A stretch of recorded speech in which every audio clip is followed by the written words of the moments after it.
CBN pelo Mundo, com Ariel Palacios.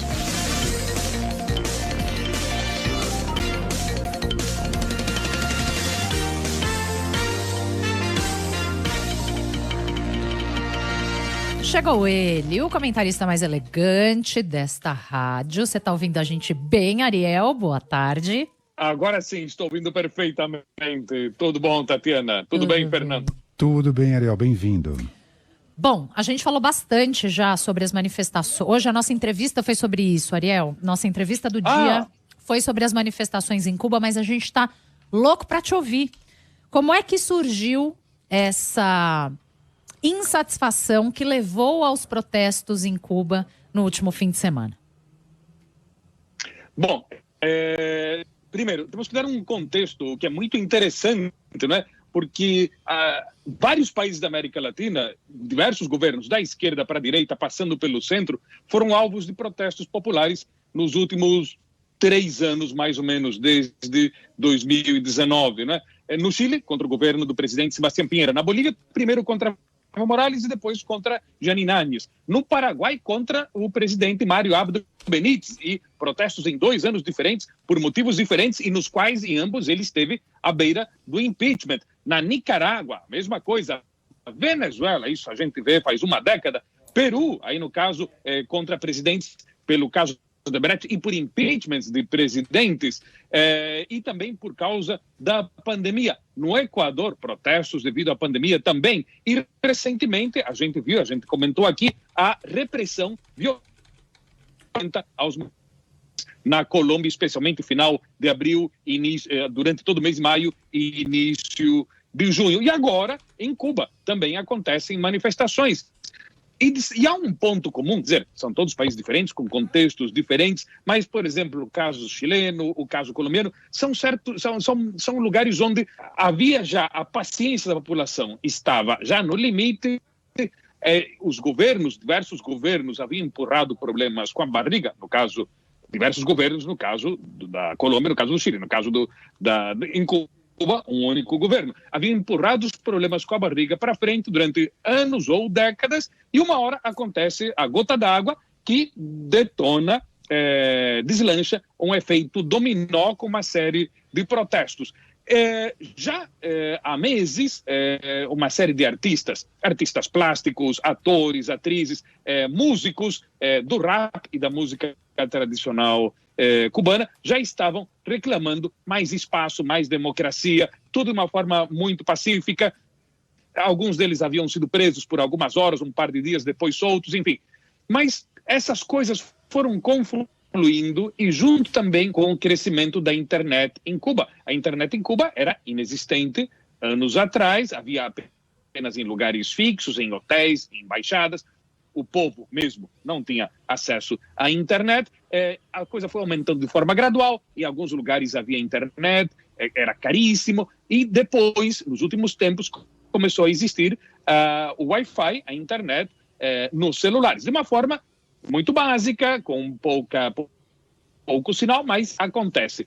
E os protestos que, décadas ou anos atrás, teriam sido muito localizados, graças à internet, hoje em dia, eles se amplificam de forma mais rápida. E esses foram os protestos, esses últimos dias, foram os maiores protestos desde 1994, quando ocorreu El Maleconazo, a denominação das manifestações que houve na época em Havana contra o regime, que foram rapidamente reprimidos. Naquela época, o Maleconazo haviam sido algumas centenas de pessoas. Nesse caso, agora já são milhares e dezenas de milhares de pessoas. Começou tudo na periferia de Havana, a capital, num município chamado San Antonio de los Baños, centenas de pessoas irritadas com os apagões e também com a demora na vacinação, porque Cuba já desenvolveu várias vacinas, mas ainda não começou a vacinação para valer em grande quantidade. Digamos, há uma parte da população vacinada, mas não da forma como o governo havia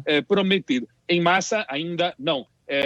Houve experiências em massa, mas com a vacina mesmo agora para valer, isso começou recentemente.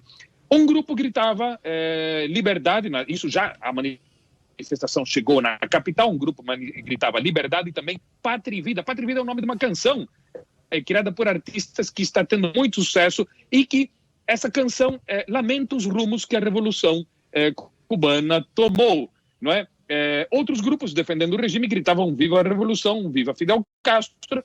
A polícia deteve uma centena de pessoas, somente os que estavam gritando liberdade, viva Pátria e Vida. O pessoal que estava gritando viva Fidel, viva a Revolução, não foi preso. Então é interessante notar uma coisa também, uma mudança também de gerações, não só no governo, mas também entre os manifestantes. O denominado cubano de Miami, o cubano que era da elite, que era rico, ou da classe média, média alta, que havia perdido posses com a Revolução, esses ou migraram para Miami ou continuaram em Cuba, mas havia um certo discurso que era muito clássico nessas pessoas.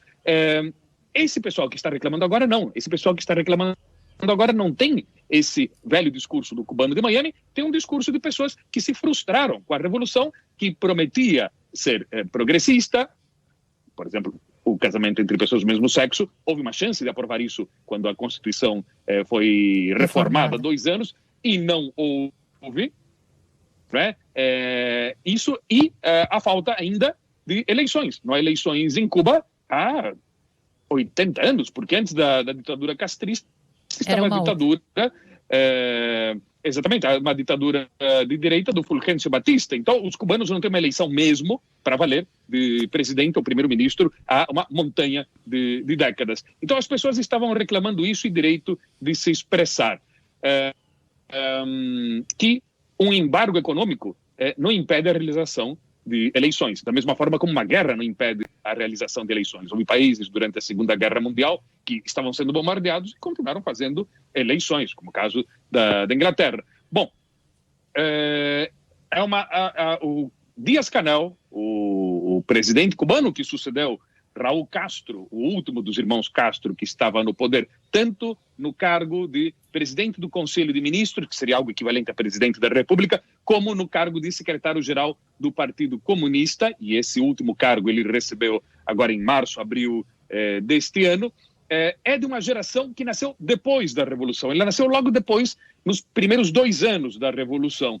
Mas estamos vendo agora uma quantidade de pessoas que ou são contemporâneos dele, pós a vitória da Revolução, ou já são a segunda ou terceira geração, já são netos das pessoas que conviveram com a Revolução e agora querem direito a ter direitos, os direitos fundamentais. Então, temos esse cenário, não é, dessas manifestações geradas por artistas plásticos, cantores, representantes da comunidade LGBTQ+, progressistas que se frustraram com esse lado reacionário e ditatorial da Revolução. E há um dado interessante, porque reapareceu o Raul Castro nesta semana, depois dos protestos, que ele estava aposentado, virtualmente aposentado, voltou para participar de uma reunião da cúpula do Partido Comunista. Algo assim, em modo como, deixei a lojinha para um civil e olha só o que aconteceu. Né? Mais ou menos assim como, esse pessoal não tem disciplina. Né? Meu Deus, vou ter que voltar, viu? Vou ter que voltar. Voltou, deu um recado, deu uma fiscalizada, enfim. Então, agora o que temos é este cenário complexo, com mais de 150 civis detidos, muitos dos quais foram levados pela polícia com um paradeiro desconhecido. Teve um vice-ministro do interior que renunciou. É uma figura importante dentro do Partido Comunista, Ariel? É uma figura muito emblemática.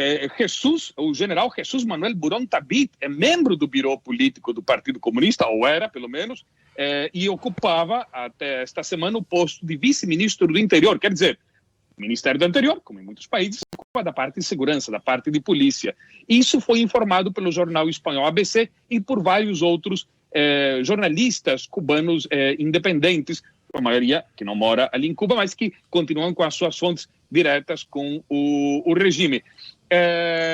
Segundo uma dessas pessoas, o analista e escritor cubano dissidente Juan Almeida, que é filho de um herói da Revolução, para ter uma ideia do peso desta figura, quando ele nasceu, Fidel Castro estava dando um discurso, interrompeu o discurso para dizer que o filho desse general, no caso este jornalista, havia nascido. Segundo ele, o general que renunciou teria dito abandonar o cargo. Aplicar a lei de forma estrita não significa assassinar. Isso mostra algo que já estava ocorrendo meio na surdina, as divergências entre a velha guarda militar e a jovem guarda militar sobre vários assuntos. A velha guarda militar tem aquela mística de participou da revolução, esteve na guerrilha de Sierra Maestra, é todo um pessoal, é uma gerontocracia, um pessoal que está com 80, 90 anos, né? E estão os jovens militares que cresceram depois, né? O presidente Díaz-Canel declarou ontem que as pessoas detidas nas manifestações dos últimos dias terão garantias processuais e que receberão a aplicação das leis em sua justa medida, sem abuso. Isso gerou ironias, porque a pergunta é, bom, essas garantias que ele citou, então, não existiam antes? E eles não tinham nem que estar presos, né, gente? Exatamente. E esses abusos que vão receber a aplicação das leis em sua justa medida, sem abuso, porque até agora haviam ocorrido abusos? Bom, sobre a própria repressão, Díaz-Canel havia dito, na véspera, que os manifestantes, abre aspas, tiveram a resposta que mereciam, fecha aspas. Isso me lembra algum presidente subequatorial falando sobre a ação da polícia. Nossa, a gente fez no mesmo tempo, Fernando. Assunto é soluço pontifício. Que história é essa, Ariel? Pois é, já que estamos em uma semana de soluços, né? Muitas pessoas literais e figurados, né, Ariel? Exatamente. Muitas pessoas me perguntaram sobre se era lenda urbana ou se era verdade que o Papa Pio XII morreu em 1958 por causa de soluços. Gente. Bom, foi quase isso. Primeiro, em 54 ele teve um ataque de soluços fora do normal que durou muitos dias. Isso foi acompanhado de problemas gastrointestinais. 4 anos depois, em 1958, ele já tinha 82 anos, foi interrompido por seus soluços durante um discurso e depois voltaram de forma colossal. O soluço era um efeito, segundo os médicos do Vaticano posteriormente explicaram, do medicamento que o controvertido então médico do pontífice, o médico Riccardo Galeazzi Lisi, dava para o Papa por causa de seu frequente problema gastrointestinal. Dava injeções de um elemento à base de glândulas de fetos de carneiro. O Papa, após dias passando mal e com os soluços, morreu de uma pneumonia que ele já estava arrastando e de um ataque cardíaco. Então, não morreu pelo soluço em si, mas os soluços acompanharam ali essa reta final da vida dele de uma forma muito significativa. Aqui, o caso dos soluços era matéria nos jornais em todo o mundo na época. Em inglês, você vê Pope Pius XII with hiccups. Cuidado com o soluço aí, hein, Ariel, na hora de pronunciar as palavras. Quer dizer, não morreu de soluço, mas morreu com soluço. Com soluço, certo. Exatamente. Tá certo. Exatamente. Vamos para a efeméride do dia, então. 15 de julho de 1858, nascia Emmeline Pankhurst Golden. Foi uma ativista política britânica, a líder do movimento sufragista, que ajudou mulheres a conseguir o direito a votar na Inglaterra e foi uma espécie assim, de efeito dominó no resto do mundo. As suas militantes foram conhecidas com o nome de sufragettes. Elas fizeram marchas, protestos, greves de fome. Inclusive, quando fizeram greves de fome em Londres, foram obrigadas a colocar uma sonda. A polícia enfiava uma sonda para se alimentar, para que elas não morressem nessa greve de fome.